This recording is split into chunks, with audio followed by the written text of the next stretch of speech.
الحمد لله رب العالمين والعاقبة للمتقين والصلاة والسلام على سيد الأنبياء والمرسلين خاتم النبيين محمد وعلى آله وصحبه أجمعين أما بعد. میرے دینی اور ایمانی بھائیوں، بزرگوں اور دوستوں، رحمان کے بندوں کی صفتوں کو بیان کرنے کا سلسلہ چل رہا ہے.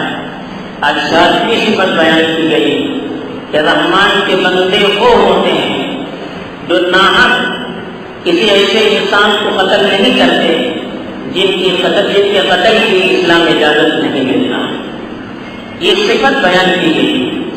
اب یہ صفت ان کے اندر پیدا کیسے ہوتی ہے اور اس صفت کو پیدا کرنے کے لیے کن چیزوں پر غور کرنا چاہیے، آج کے خطبے میں اسی کی طرف اشارہ کیا گیا ہے.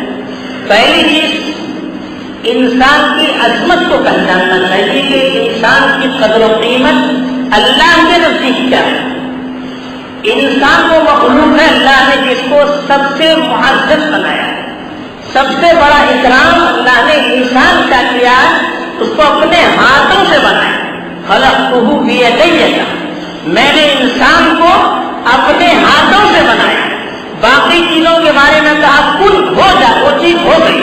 لیکن انسان کے اعزاز کو دکھانے کے لیے، انسان کے اکرام اور اس کے احترام کو بچانے کے لیے اللہ تعالیٰ نے اپنے ہاتھوں سے انسان کو پیدا کیا. اور پھر دوسری جو اس کی خصوصیت، اللہ نے اپنی روح اس کے اندر پھونک، وَنَفَخْنَا فِيهِ مِن رُّوحِنَا، اپنی روح ہم نے ان کے اندر پھونک دی ہے. یہ بھی انسان کی تقریر ہے. تیسری چیز، اللہ تعالیٰ نے انسانوں کی ہدایت کے لیے رسول بھیجے. رسولوں کو جو بھیجا ہے وہ انسانوں کے لیے بھیجا ہے اور کسی مقصد کے لیے نہیں بھیجا ہے. تو اس میں بھی انسان کی تقریر ظاہر ہے. چوتھی چیز، اللہ نے انسانوں کو بنایا تو فرشتوں سے کہا کہ انسان کے سامنے سجدہ کرے، انسان کی عظمت کو بتانے کے لیے. پانچویں چیز، اللہ تعالیٰ نے جو کتابیں نازل کی، جو شریعتیں اور جو کتابیں نازل کی، وہ بھی انسانوں کی ہدایت کے لیے نازل کی. تو یہ ساری چیزیں بتلاتی ہیں کہ اللہ کے نزدیک انسان کی کتنی بڑی قدر و قیمت ہے. دوسرا پہلو، اللہ تعالیٰ نے خود قرآن مجید میں انسان کی عظمت کو بیان کرنے کے لیے انسان کے قتل کو سب سے بڑا جرم قرار دیا ہے. ایسا جرم جو ناقابل معافی ہے. وَمَن يَقْتُلْ مُؤْمِنًا مُتَعَمِّدًا فَجَزَاؤُهُ جَهَنَّمُ خَالِدًا فِيهَا وَغَضِبَ اللَّهُ عَلَيْهِ وَلَعَنَهُ وَأَعَدَّ لَهُ عَذَابًا عَظِيمًا. چار طرح کی وعیدیں سنائیں. جو عمدن کسی ایمان والے کو قتل کرتا ہے، ایمان والے کا تذکرہ ایمان والوں سے چونکہ قرآن خطاب کرتا ہے اس کی وجہ سے، ورنہ غیر مسلموں کے سلسلے میں بھی روایت بیان کی گئی ہے. جو عمدن یعنی جان بوجھ کر ناحق کسی مومن کو قتل کرتا ہے تو اللہ نے فرمایا کہ اس کا بدلہ تو جہنم ہے. پہلی چیز یہ بتائی کہ ناحق عمدن قتل کرنے والے کا بدلہ جہنم ہے، جہاں اس کو ہمیشہ ویر رہنا پڑے گا. وَغَضِبَ اللَّهُ عَلَيْهِ، دوسری وعید بتائی کہ اللہ اس سے ناراض ہوتے ہیں. تیسری وعید یہ فرمائی کہ اللہ اس پر لعنت کرتے ہیں. اور چوتھی یہ وعید سنائی کہ ایسے لوگوں کے لیے اللہ تعالیٰ نے دردناک عذاب تیار کر رکھا ہے. تو یہ چار وعیدیں سنائی اس شخص کے لیے جو ناحق کسی مومن کو قتل کرتا ہے. ایسے ہی کسی غیر مسلم کو اس سے جنگ چل رہی ہے، غیر مسلموں سے جنگ چل رہی ہے، ان کو محارب کرتے ہیں، ان کو قتل کر سکتے ہیں اور کسی غیر مسلم کو قتل نہیں کر سکتے. اسی لیے فرمایا من قتل معاہدا لم یرح رائحۃ الجنہ، جس نے کسی معاہد کو قتل کیا. معاہد سے مراد جن کا مسلمانوں کے ساتھ معاہدہ ہو چکا ہے، جنگ بندی کا اعلان ہو چکا ہے کہ ہماری اور تمہاری اب جنگ نہیں رہے گی، ایسے غیر مسلموں کو جو قتل کرے گا، اللہ کے رسول صلی اللہ علیہ وسلم نے فرمایا ایسا شخص جنت کی خوشبو بھی نہیں چھو سکتا. جنت میں جانا تو دور کی بات، اس کی خوشبو بھی سن نہیں سکتا. حالانکہ جنت کی خوشبو تو 40 سال کے فاصلے کے دور سے آنے لگتی ہے. تو جنت کے قریب بھی بھٹک نہیں سکتا. یہ وعید سنائی گئی ہے اس شخص کے لیے جو عمدن کسی انسان کو ناجائز طریقے پر قتل کرتا ہے. تیسرا پہلو انسانی اعتبار سے کتنا بڑا جرم ہے. ایک انسان کو قتل کرنا قرآن کی زبان میں پوری انسانیت کو قتل کرنا ہے. وَمَن يَقْتُلْ مُنْقَتَلَ نَفْسًا بِغَيْرِ نَفْسٍ أَوْ فَسَادٍ فِي الْأَرْضِ فَكَأَنَّمَا قَتَلَ النَّاسَ جَمِيعًا. اگر کوئی شخص کسی انسان کے بدلے کے بغیر قتل کر سکے، ایک انسان کو اس نے قتل کیا، اس کے بدلے میں اس کو قتل کیا جاتا ہے، تو یہ شرعی اجازت ہے. اس کے علاوہ یا زمین میں فتنہ اور فساد مچانے والا ہے، اس کو حکومت سزا سناتی ہے، وہ مسئلہ الگ ہے. بغیر اس طرح کے جرم کے انسان نے کسی کو قتل نہیں کیا، انسان زمین پر فساد نہیں مچاتا ہے، ایسے انسان کو اگر کوئی قتل کرتا ہے تو گویا اس نے پوری انسانیت کو قتل کیا. ایک انسان کے قتل کو قرآن نے پوری انسانیت کے قتل کے برابر قرار دیا ہے. اتنی انسان کی عظمت آپ کو کسی اور مذہب میں بھی نہیں ملے گی. ایک انسان کے قتل کو پوری انسانیت کے قتل کے برابر قرار دینا اتنا بڑا اعزاز ایک انسان کا، مسلمان نہیں انسان کا، ایک انسان کا اتنا بڑا اعزاز آپ کو کسی کتاب سے نہیں مل سکتا سوائے قرآن کی. تو یہ قرآن کا اعزاز ہے، اس لیے کہ نہ ہم ایک انسان کو قتل کرنے پر اس کو چھوٹ مل جائے گی تو پھر قتل کا ایک سلسلہ چل پڑے گا اور انسانیت قتل اور خون کی ندی، انسانیت خون کی ندی میں تیرنے لگی. ایک انسان کے قتل پر چھوڑ دینا پوری انسانیت کے قتل کے لیے دروازہ کھولنے کی طرح. اس لیے کہا کہ ایک انسان کا قتل پوری انسانیت کے قتل کی طرح ہے. تیسرا پہلو اگر ہم دیکھتے ہیں، دوسروں کو قتل کرنا تو دور کی بات، اسلام خود کو نقصان پہنچانے کی بھی اجازت نہیں دیتا. وَلَا تَقْتُلُوا أَنفُسَكُمْ إِنَّ اللَّهَ كَانَ بِكُمْ رَحِيمًا. اپنے آپ کو بھی قتل مت کرنا، یعنی خودکشی کرنے سے بھی انسان نے روکا ہے، قرآن نے روکا ہے. کوئی اپنے آپ کو بھی قتل نہیں کر سکتا. ہماری جو جان ہے یہ بھی اللہ کی امانت ہے. اپنی جان کو بھی، اپنے جسم کو بھی ہم کسی طرح سے نقصان پہنچائیں گے، کل قیامت کے دن اللہ نے یہاں اس کا جواب دینا پڑے گا. تو اس لیے حدیث میں بھی خودکشی سے سختی سے روکا گیا ہے. کہا گیا کہ اگر کوئی آدمی زہر پی کر خودکشی کرتا ہے تو قیامت کے دن مسلسل وہ زہر پیتا رہے گا، قیامت تک زہر پیتا رہے گا، اور پھر جہنم کا جو عذاب ہے وہ تو ہے ہی.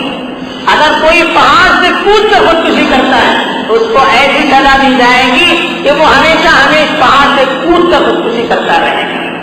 اس طرح کی وعیدیں سنائی ہیں. اگر کوئی چھرا گھونٹ کر خودکشی کرتا ہے تو اس کو یہ سزا دی جائے گی کہ وہ ہمیشہ ہمیشہ کے لیے اپنے پیٹ میں چھرا گھونٹتا رہے گا.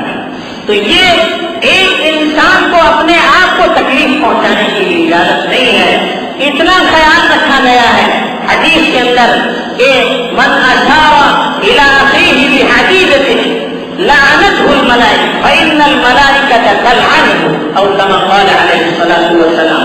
قتل کرنا تو دور کی بات، اگر کوئی کسی انسان کی طرف چاقو سے اشارہ بھی کرتا ہے تو فرمایا ملائکہ یعنی فرشتے ان پر لعنت کرتے ہیں. قتل کرنا تو دور کی بات، سوچنا دور کی بات، ایک مسلمان کو اگر کوئی چاقو سے اس کی طرف ایسا اشارہ بھی کرے گا تو اس پر بھی کہا فرشتے اس پر لعنت کرتے ہیں. وَإِنْ كَانَ أَخَاهُ مِنْ أَبِيهِ وَأُمِّهِ، اگر کہ اس کا حقیقی بھائی کیوں نہ ہو. اس لیے کہ حقیقی بھائی کو آدمی قتل کرنے کے اشارے سے چھری نہیں دکھاتا ہے، مذاق سے دکھا سکتا ہے. کہا کہ حقیقی بھائی کو مذاق سے بھی آپ چھری نہیں دکھا سکتے. اتنا خیال رکھا گیا ہے. تکلیف دینا تو دور کی بات، چاقو دکھانے سے بھی منع کیا گیا ہے. اور یہاں تک شریعت نے کہا کہ اگر کوئی چھت پر لیٹتا ہے اور چھت کے آس پاس کوئی دیوار نہیں ہے، چھت کے آس پاس کوئی دیوار نہیں ہے، ایسی چھت پر انسان لیٹتا ہے تو اس سے بھی منع کیا گیا کہ وہ اس پر پھر اللہ کی ضمانت نہیں ہے. یعنی ایسا آدمی چھت سے گر کر مر جائے وہ خود ذمہ دار ہے، اس لیے کہ ایسی جگہ پر سو رہا ہے جو محفوظ نہیں ہے. اتنا خیال رکھنے کے لیے کہا گیا. ایک واقعہ آپ کو حدیث میں جو بیان کیا گیا آپ کے سامنے بتانا مناسب سمجھتا ہوں. ابھی کتنی ممانعات ہیں. ایک جنگ میں حضرت اسامہ بن زید ایک فوج کے ساتھ گئے تھے. مسلم شریف کی روایت ہے. ایک شخص غیر مسلم مسلمانوں کو قتل کر رہا ہے. جنگ میں قتل کیا جاتا ہے. اچانک حضرت اسامہ کی اس پر نظر پڑ گئی.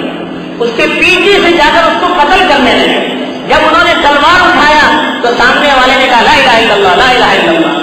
حضرت اسامہ نے سوچا کہ یہ غیر مسلم ہے, صرف جان بچانے کے لیے لا الہ الا اللہ کہنا, اس لیے کہ وہ دیکھ رہے تھے یہ مسلمانوں کو کئی مسلمانوں کو قتل کر چکا ہے, پھر بھی جان بچانے کے لیے لا الہ الا اللہ کہہ رہا ہے. انہوں نے اس کی گردن موڑا.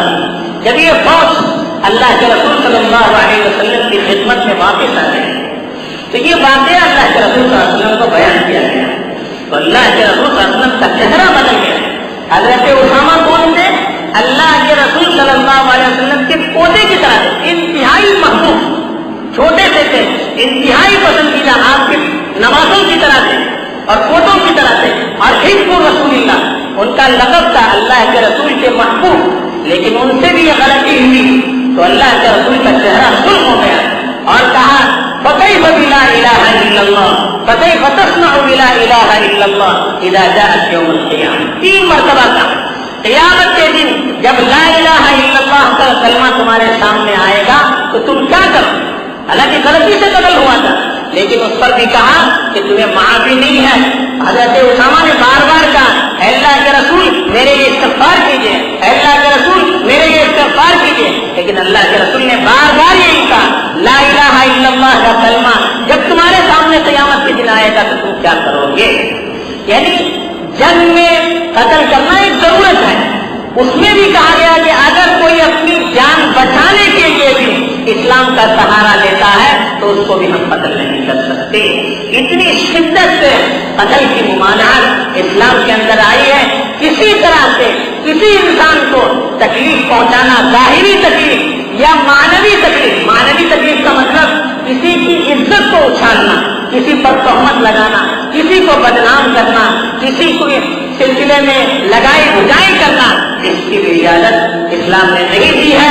لا یحل اس کے مال کی, اس کے عزت یعنی اس کی عزت اور آبرو انسان کے لیے جائز نہیں ہے. کسی مسلمان کی عزت اور آبرو کے ساتھ دیکھنا اس کی اسلام اجازت نہیں دیتا ہے.